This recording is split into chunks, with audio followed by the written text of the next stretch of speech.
In 1930, India was still the jewel in Britain's imperial crown, but a small man in a loincloth was proving to be a very rough diamond indeed. Mohandas Gandhi, rebel and holy man, was organizing the vast masses of India in an unprecedented resistance movement.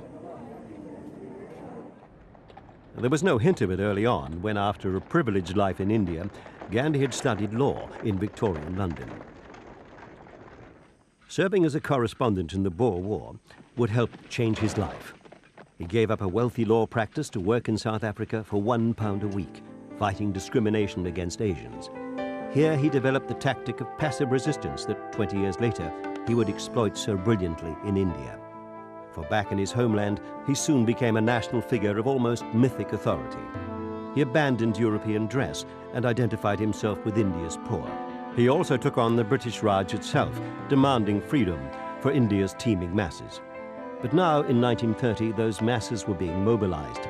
Gandhi had called for a march to the sea to protest the salt tax, and his people responded.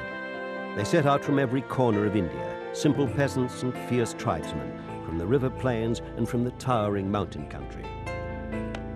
When rioting broke out, troops had to be called in, and the British had to appeal to Gandhi to help restore order. It was a pattern that would repeat itself throughout the 1930s. Gandhi would be arrested, riots would blaze all over India, and eventually Gandhi would be released to act as peacemaker. It was in 1946, with a new British government in power, that Gandhi was summoned to the Governor-General's palace in Simla. Here, Lord and Lady Wavell put a brave face on a humiliating truth. The British were being forced out of India. But there were huge obstacles in the way of independence, and one of them was Muhammad Jinnah, who wanted a separate state for Muslims. Gandhi, always the idealist, ever the conciliator, tried to persuade his fellow Hindus to grant generous concessions to the Muslim minority. He was given eloquent support by his admirer and great friend Pandit Nehru, the man who would eventually become India's first Prime Minister. The talks dragged on for nearly 2 years, and still they kept coming. The diplomats and negotiators, the party chiefs and tribal leaders, the appointed spokesman for India's great cauldron of different cultures and different religions. There were ministers from Britain's new Labour government trying to unravel a mess that was not of their making. But for all the handshakes, there would be no real meeting of minds. The split would remain. When Gandhi learned that his beloved India was to be divided, he was heartbroken. When Hindu and Muslim groups attacked one another in a rage of disappointment, Gandhi began a fast in protest. The fast was the weapon he'd used against the British, and now he trained it on his own countrymen. As he neared death, emotional crowds implored him to stop, and in the end he did, but only when the fighting had ended.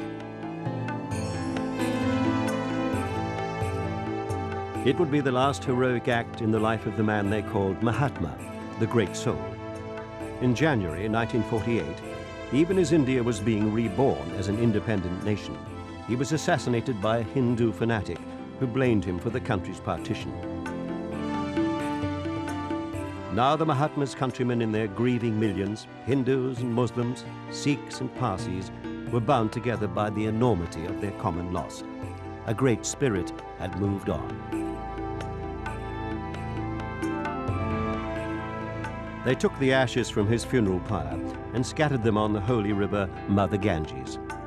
It was, Indians believe, both an end and a beginning. Wherever justice and compassion were to be found, the spirit of the Mahatma would live on.